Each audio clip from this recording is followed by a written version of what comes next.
दूर किसी जंगल में एक रानो नाम की चिड़िया रहा करती थी। वह चिड़िया बेचारी बहुत ज़्यादा मेहनती थी और वह चिड़िया केलों की खेती किया करती थी। कुछ दिन बाद जंगल में एक कालू नाम का कौवा रहने आता है। अरे, इस जंगल में मैं रहने तो आ गया, लेकिन मुझे इस जंगल के बारे में कुछ भी नहीं पता। कौन पक्षी क्या काम करता है और कौन पक्षी कितना अमीर है, मुझे इन सब बातों का पता लगाना होगा। फिर मैं इस जंगल में सबसे ज्यादा अमीर बनने की सोचूंगा। उसके बाद मैं सभी पक्षियों पर अपना हुक्म चलाऊंगा। ऐसा करूंगा कि कल को किसी पक्षी से पूछ लूंगा। उसके अगले ही दिन कालू कौवा एक पक्षी से जाकर सारी बात पूछता है।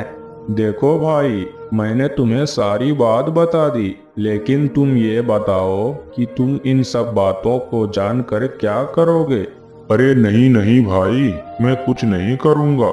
मैं तो इसलिए पूछ रहा था कि मैं भी अब कुछ ना कुछ काम करने की सोच रहा हूँ। मैं इस जंगल में नया नया आया हूँ, मुझे कुछ पता भी नहीं था। अब तुमसे पूछकर मुझे पता चल गया है। मैं कुछ काम शुरू करूँगा। इतनी बात कहकर कालू कौवा अपने घर जाता है। अच्छा, तो ये रानो चिड़िया ही है जो इस जंगल में सबसे ज्यादा अमीर है, क्योंकि ये केलों की खेती करती है। अब मुझे कुछ ना कुछ करना होगा।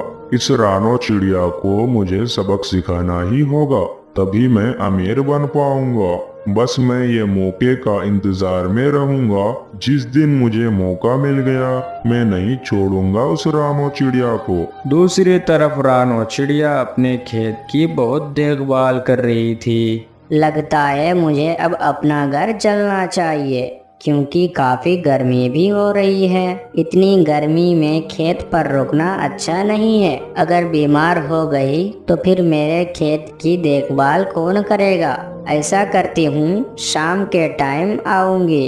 अभी मैं फिलहाल घर को चलती हूँ। उसके बाद रानो चिड़िया अपना घर आती है और अगले ही दिन उसको बहुत तेज बुखार हो जाता है। ये तो मेरे साथ अच्छा नहीं हुआ, लेकिन ये सब मेरी ही गलती है। मैंने इतनी गर्मी में अपने खेत की देखभाल की। लगता है कि गर्मी की वजह से ही मुझे बुखार आया है। अब तो मैं तब तक नहीं जाऊंगी जब तक मेरा बुखार ठीक ना हो जाए। फिर इस बात का पता कालू कौवे को चलता है। मेरे पास यही एक मौका है। अभी जाकर मैं रानो चिड़िया के खेत में उसके सारे केलों को तोड़ लेता हूँ और उन केलों को मैं बेच दूंगा। अच्छे रेट में बिक जाएंगे सारे केले। मेरे पास अच्छे खासे पैसे भी हो जाएंगे। उसके बाद मैं सबसे अमीर भी हो जाऊंगा। फिर मैं सभी पक्षियों पर अपना हक जताऊंगा। उसके बाद कालू कौवा रानो चिड़िया के खेत से सारे केलों को तोड़कर बाजार में बेचने लगता है। उसके सारे केले बहुत अच्छे रेट में बिक जाते हैं और कालू बहुत सारे पैसे लेकर अपने घर आ जाता है। अब देखता हूँ मैं सारे पक्षियों को। अब मेरे पास भी अच्छे खासे पैसे हो गए हैं। अब मैं सभी पक्षियों पर अपना हुक्म चलाऊंगा। जैसा मैं कहूँगा सारे पक्षी ऐसे ही करेंगे। उसके कुछ दिनों के बाद रानो चिड़िया की बुखार ठीक हो जाती है। अब मेरी बुखार पूरी तरह ठीक हो गई है। चलो चलकर पहले खेत देख कर आती हूँ। बहुत दिन हो गए, मेरे खेत को तो किसी ने नहीं देखा होगा।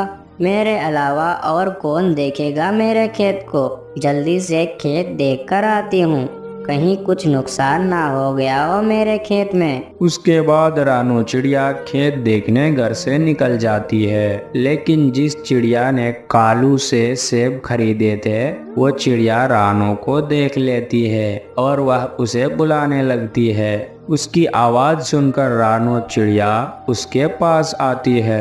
अरे क्या हुआ बहन, इतनी जोर जोर से क्यों आवाज लगा रही हो मुझे। अरे नहीं रानो बहन, हुआ तो कुछ भी नहीं। बस आपसे एक बात पूछनी थी। क्या आपने अपने केलों को बेचने किसी कौवे को भेजा था क्या? क्योंकि कुछ दिन पहले आपके सारे केले एक कालू नाम का कौवा बेच रहा था। वो जंगल में नया नया आया है। मैंने सोचा क्या पता रानो बहन ने उसको भेजा हो। अरे नहीं बहन, मैं उसको नहीं भेजा था, लेकिन तुमने मुझको बता दिया, यह अच्छा हुआ। अभी कुछ दिन पहले तबीयत खराब हो गई थी मेरी। उस कालू कौवे ने इस बात का फायदा उठाकर मेरे सारे केलों को तोड़ लिया होगा और उनको बेच आया होगा। मैं अभी जाकर उसको सबक सिखा कर आती हूँ। दूसरी तरफ कालू कौवे के दिमाग में कुछ और ही बात चल रही थी। अब तो मेरे पास बहुत सारे पैसे हैं, इसलिए मैं सोच रहा हूँ इस छोटे जंगल में मैं किसी को परेशान नहीं करता। इतने पैसे लेकर मैं कहीं दूसरे बड़े जंगल में जाऊंगा और वहाँ के पक्षियों पर हुकूमत जमाऊंगा। छोटे पक्षियों को क्या कहना। चलो यहाँ से चलता हूँ सारे पैसे लेकर किसी दूसरे बड़े जंगल में। तभी कालू कौवा सारे पैसे लेकर वहां से चला जाता है और थोड़ी ही देर बाद रानो चिड़िया वहां आ जाती है और कालू कौवे को आवाज लगाने लगती है, लेकिन सुनता कहां से। कालू कौवा तो वहां से चला गया था। फिर रानो चिड़िया परेशान होकर घर आती है। हे भगवान, ये तो मेरे साथ ठीक नहीं हुआ। मैंने इतनी मेहनत करके अपने केलों की खेती की थी, लेकिन उस कालू ने तो मेरा सारा मेहनत चौपट कर दिया। उसने मेरे साथ सही नहीं किया।